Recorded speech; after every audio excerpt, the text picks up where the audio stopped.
안녕하십니까. 이시영TV의 이시영입니다. 오늘은 어떻게 하면은 아이들에게 적절하게 자기 감정을 조절해 가면서 잘 자랄 수 있을까, 또 그렇게 될 수 있는 환경을 어떻게 하면 만들 수 있을까, 여기에 대한 몇 가지 팁을 제가 드리려고 합니다. 사실 아이들은 뭐 이래라 저래라 가르칠 것도 없어요. 되게 보면 자기가 판단합니다. 되게 따라와요. 절로 그렇게 되는 겁니다. 가령 예를 들면은 책상 위에 맛있는 빵이 있습니다.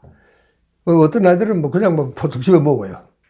그런 아이가 있느냐 하면, 또 어떤 아이들은 이 손이 가다 말고 엄마를 한번 쳐다봐요.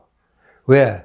이게 아무래도 자기가 먹어서는 안 될 것 같다는 분위기를 자기가 캐치를 하는 겁니다. 그래서 이거는 동생 건데, 이건 아빠 건데, 이게 내 거가 아닌데 싶을 때는 손이 가다 말고 아이가 이제 엄마 얼굴을 한번 쳐다봅니다. 그때 엄마가 좀 얼굴을 찡긋거리면은 그 손을 쓱 빼고 그 모른 척하고 그냥 가죠. 이제 이런 아이는 건강하게 잘 자라고 있는 아이입니다. 그 집 분위기라든가 그 집 모든 환경이 실제로 이 아이들에게는 따로 무슨 이래라 저래라 말로 하는 게 아닙니다. 아이들 말로 가르치는 게 아닙니다. 이게 뭐 딱 붙잡아 앉혀놓고 이건 안 된다 저건 안 된다 그럴 일이 없습니다. 그러니까 이 가정의 규범이 살아 있어야 됐다. 그게 저는 참 중요한 요인이라고 생각을 합니다. 이제 엄마가 제일 저 아이한테 빨리 이제 이 신경이 가는 것은 아이가 울 때입니다. 아이는 뭐 무기가 다른 게 없잖아요. 우는 것밖에는 아이들은 무기가 없습니다. 그리고 엄마를 움직일 수 있는 무기는 우는 것밖에 없습니다. 이게 울죠. 그러나 여러분, 우리가 아이가 불편할 때만 울지는 않습니다. 아이가 울 때를 보면은요, 저 녀석이 왜 우는지 원인을 모를 때도 있습니다. 그러니까 운다고 덮어놓고 가서 달래거나 안아주거나 그렇게 하지 말고 잠시 여유를 주는 것도 좋습니다. 저 녀석이 왜 울까 한번 생각을 해보는 겁니다. 또 그러고 아이들에게는요, 이렇게 울면서 자기도 좀 생각을 해봐야 돼요. 이 우니까 엄마는 그들도 보지도 않아. 이번에는 그전에 달려오더니 왜 그럴까? 뭐 그런 생각도 아이들은 하게 되면서 비록 어리지만 나름대로 그런 판단을 할 수 있는 근거가 조금씩 쌓여가는 겁니다. 그 다음에 중요한 것은요, 여러분 아이가 울 때 한번 보십시오. 정말 온 집안이 쩡쩡 울리도록 그렇게 울어대면은 이 폐 활량에도 굉장히 도움이 됩니다. 여러분, 그러니까 이 운다는 것도 때로는 굉장히 잘 자라는 성장의 의미가 있겠다, 그런 이야기도 하고, 또 어떨 때는 괜히 이 녀석이 응성이 나서 울 때도 있습니다. 뭐 그때도 응성을 받아주기도 해야 되지만 또 때로는 냉정하게 모른 척하고 넘어가야 될, 그렇게 해야지 이 아이가 차츰 이제 어른스러워지는, 이제 정말 철이 드는 그런 과정을 우리가 밟게 됩니다. 이 엄마들에게 왜 그렇게 과잉 보호를 해야 되느냐 그 물으면은, 아이가 혹시 상처를 받을까봐 그렇다, 뭐 그런 걱정 저런 걱정이 있을 수도 있습니다. 그러나 여러분, 아이들은요 3살 때까지는 이 망각의 천재라고 부릅니다. 잘 잊어버려요. 애들이 뭐 엄마가 말을 안 들으면은 뭐 삐 울죠. 그러다가 또 재밌는 일이 생기면 또 언제 그러냐 도대체 하하 그러고 뭐 그것도 방울방울 웃으면서 놀게 되지 않습니까? 그러니까 우리가 이게 상처를 받는다는 것은 우리 기억에 그냥 남는 겁니다. 혹시 그런 것 때문에 이 아이에게 욕구를 거절하면 상처를 주지 않을까 하는 걱정에서 여러분들 만약에 그런 정말 과잉적인 대응을 하신다면 그 걱정은 절대로 안 하셔도 됩니다. 아이들은요 망각의 천재입니다. 3살 때까지는 기억을 장기 기억으로 저장하는 능력이 없습니다. 이거는 뇌과학적으로 그만큼 아직 발달이 안 되어 있습니다. 그렇게 아이들은 금방 싫은 일이 있다가도 금방 좋은 일이 있으면 그건 헤헤 웃고, 그러니까 여러분 이 상처가 남아서 아이들에게 정말 문제가 생기지 않을까 하는 걱정은 안 해도 좋겠다, 그런 이야기입니다. 그 대신에 이 원칙이 서 있어야 됩니다. 이게 엄마의 기분에 따라서 이랬다가 저랬다가, 이것은 아이들에게 큰 혼란을 주기도 하고 아이들의 가치관 정립에도 문제가 생길 수가 있습니다.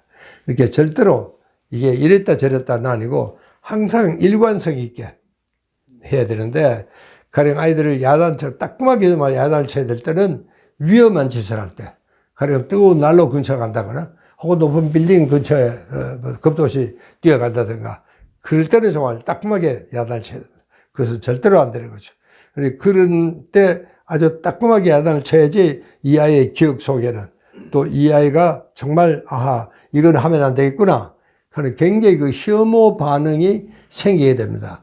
아이들에게는 그런 반응도 필요합니다. 싫은 반응입니다. 거기만 가면 그때 엄마가 야단 쳤던 게 정말 떠올라가지고 그 근처 또 못 가게 되는, 그렇게 아주 따끔하게 정말 야단을 쳐야 될 때도 있다, 그런 이야기입니다.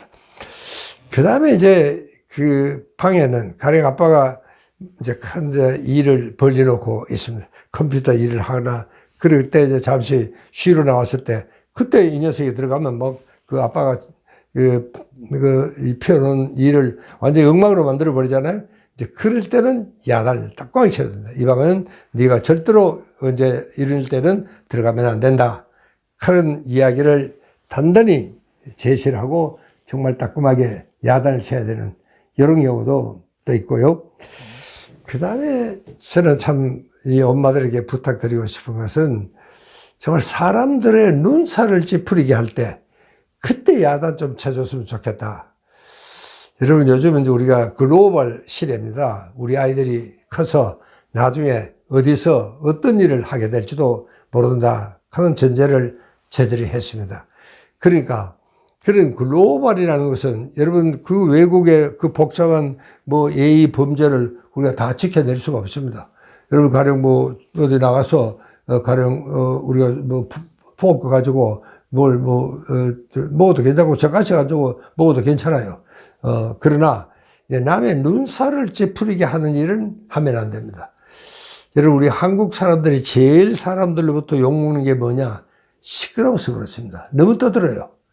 가령 뭐 호텔 로비 같은 데 앉아가지고 어떤 사람들은 호텔 로비에 앉아가지고 뭐 고스톱을 치는 그룹도 있고 어떤 사람은 정말 라면을 심지어 끓여서 먹는 이런 그룹도 없잖아, 있고. 또 엘리베이터 안에는 거기서 뭐 정말 남들이 들으면 안 되는 사적인 농담까지도 하는 그런 정말 몰상식한, 여러분 그러니까 글로벌 스탠다드라는 것은 이 전 세계 어디든지 통할 수 있는 예절법이라는 것은 딱 한 가지입니다. 남의 눈살을 찌푸리게 하는 짓은 하면 안 됩니다. 그게 떠드는 겁니다. 시끄러워서 그래요. 우리 한국 사람들은요, 여러분 어디 가면은 저 불란서에 가면은 지금도 그런 간판이 붙어 있습니다. 한국 단체 관광객은 사절입니다. 왜냐면 단체로 들어가면은 뭐 거기는 문도 닫지도 않고 열어놓고 파자마 바람으로 이 방 저 방 막 뛰어다니면서 아주 정말 이 말이 아닙니다. 사실은요. 이제 이렇게 하니까 한국 사람들의 이 품격이 올라가지가 않습니다. 여러분, 우리 품격이라는 것은 굉장히 중요한 의미를 갖고 있습니다. 개인에게도 품격이 중요하지만 나라에도 국격이라는 것이 있습니다. 나라의 품격이, 이 한국인의 품격이 왜 떨어지느냐? 여러분, 얼마 전에 이런 기사를 저는 읽은 적이 있습니다. 메이드 인 코리아가 100원을 받으면 이 미제 일제는 149원, 독일제는 156원을 받는다. 이게 코트라와 세계무역협회가 계산하는 돈입니다. 저는 그걸 읽고 참 속이 상했습니다. 그날 잠을 못 잤습니다. 그래서 저는 하룻밤을 세워서 품격이라는 책을 제가 다 쓴 적이 있습니다. 도대체 우리가 어쩌다 150원짜리를 만들어 놓고 100원짜리 싸구려 시장에 가서 장사를 해야 되느냐. 그것은요, 품격의 문제입니다. 우리 한국 사람들이 정말 어디 가서든지 품위를 지키고 정말 인격자로서 잘하면은 그 사람들 한국 사람을 옳게 대접을 하고 한국 메이드 인 코리아를 옳은 값으로 우리가 사게 될 수가 있습니다. 그러니까 문제는 우리가 이 품격이라는 것은 정말 해외에 나가면 나갈수록 우리가 잘 지켜야 됩니다. 그 중에 제일 중요한 게 떠들면 안 됩니다. 시끄러우면 안 됩니다.